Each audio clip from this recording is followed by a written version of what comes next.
ஒண்ணும் இல்ல, நமக்கு ஒரு ஐயா கொஞ்சம் சீக்கிரமா பேசினா சௌரியமா இருக்கும். ஒரு டீ பொட்டலம். டீ இல்லீங்களே, அதுக்குள்ள காபி பொட்டலம் இல்லையா? இருக்கா? அண்ணாவுக்கு 5 பொட்டலம். அண்ணாவுக்கு எந்த ஊரு? நமக்கு ஆனை தாண்டாபுரம். நேரம் தாண்டி இருக்கும். அண்ணாவை பாத்தியா?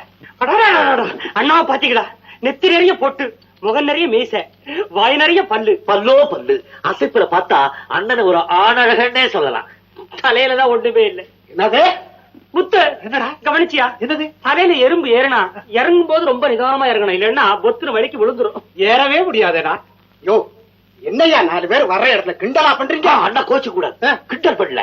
அண்ணா தலையில இது இல்லையேன்னு பயல எல்லாம் ரொம்ப வருத்தப்படுறாங்க. இவ்வளவு இதை கொடுத்த ஆண்டவன் தலையில அதை கொடுத்திருக்கப்படாதா? எதை? தலை முடிய. தம்பிகளா, நீங்க வருத்தப்படுற அளவுக்கு என் பொண்டாட்டி கூட வருத்தப்படலே. என்ன இருந்தாலும் நம்ம எல்லாம் ஒரு வர்க்கம் இல்லையா? ஆமா, வீட்டுல எப்படி அம்மாவுக்கு? அவளுக்கு நிறைய இருக்கு.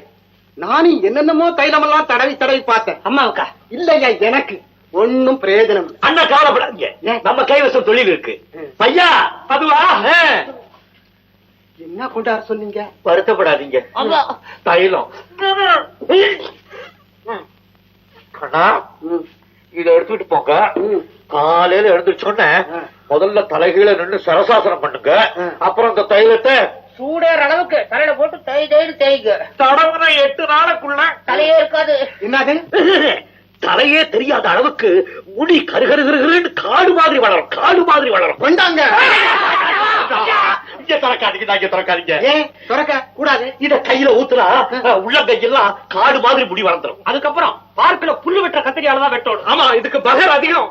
அப்புறம் எப்படி தான் தலையில தேய்க்கிறது? அதுக்கு கைவசம் தொழில் இருக்கு. பையா இதான் என்ன? அது பயப்படாதீங்க, புருசு. ஏன்னா ரொம்ப நாளா இது இங்கேயே, ரொம்ப நாள் சீமையில இருந்து வரவழைச்சு இங்கே இருக்கு. இந்த தைலத்தை புருசுல ஊத்தி இப்படி தேய்ச்சிங்கன்னா நல்லது. அண்ணாவுக்கு ஸ்பெஷல் சீப்பு பாவி கூட. அண்ணா தைலம் தடவை 8 நாளைக்கு அப்புறம் முடி நிறைய வளர்ந்துருமா? சாதாரண சீப்புல சிவனீங்கன்னா சீப்பு குளோஸ். அதுக்குத்தான் பெரிய சீப். பையா பில்லு போட்டாச்சு. எம்பிட்டு 14 நம்பர் சரியில்லை. இதோ இங்க இருக்குது ஜில் கௌசல்யா சோ. இது அம்மாவுக்கு. இதோட ரூபா 15. அண்ணா 15 நம்பர் எப்படி? நல்லா நல்லா நல்லா.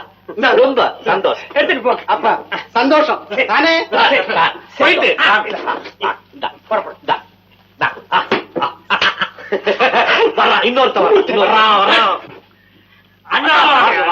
என்ன வேணும்? உங்க கடையில சொட்டர் இருக்குதா? நம்ம கடையில எது இல்ல பையா. ஐயா, ஆஸ்திரேலியாவில இருந்து சொட்டர் வந்தது. ஆஸ்திரேலியாவா? சொட்டே. அண்ணா உடம்புக்கு சொட்டர் போட்டா அள்ளிக்கும். என்ன இது? அளவுக்கு இந்த அளவு.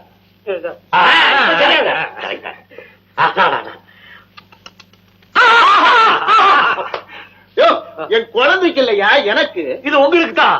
ரொம்ப சின்னதா இருக்கும் போல தெரியுது. இது ஆஸ்திரேலியா சொட்டர். இழுக்க இழுக்க வந்துகிட்டே இருக்கும். ரொம்ப எடுத்தீங்கன்னா பாதிரியார் அங்கி மாதிரி ஆயிடும். ரொம்ப பழசா இருக்கியா? ஐயா, கப்பல வந்துச்சு இல்லையா, புகைப்பட்டிருக்குது, வேற ஒண்ணு இல்ல. தட்டுங்க, சரியா விட. இது ரொம்ப டைட்டா இருக்கும் போல தெரியுது. கொஞ்சம் லூசாவே கொண்டு வா. லூசா வேணும்? ஆமா. ஐயாவுக்கு லூஸ் வேணும். பையா ஐயா, உள்ளர டெய்லர் இருக்காரு, கொண்டுகிட்டு போய் இதையே லூஸ் பண்ணி ஐயாவுக்கு நல்ல லூசா. ஐயாவுக்கு கவர்ச்சி பத்திரிக்கை வேணுமா?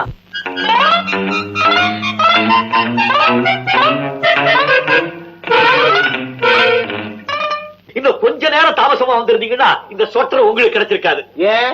கீழக்கரை ஜமீன்தார் பையன் இப்பதான் அதை எடுத்து வச்சுட்டு போனார். அந்த கீழக்கரை ஜமீன்தார் பையனே நான் தான். அப்ப மேலக்கரை ஜமீன்தார். மேலக்கரை ஜமீன்தார். சொட்டரை பெருசு பண்ணதுக்கு அப்புறம் சார் வேண்டான்னு சொல்லிவிட்டா அண்ணாவுக்கு அந்த கலர் ரொம்ப பிடிச்சிருக்கு, வேணாம் சொல்ல மாட்டாரு. ஆமா, அந்த சொட்டர் என்ன விலை? 18 ரூபா. 18 ரூபீஸ். அதுக்கு மேல காரணம் கேட்க மாட்டோம். இந்த ஸ்வெட்டர் லூஸ் பண்றதுக்கு எவ்வளவு நேரம் ஆகும்? இப்போ வந்து இட பையா சீக்கிரமா கோச்சுக்கிறார் ஐயா.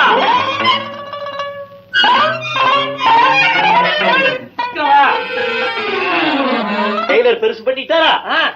இப்ப பாருங்க. Very good, very good. கரெக்டா இருக்குல்ல?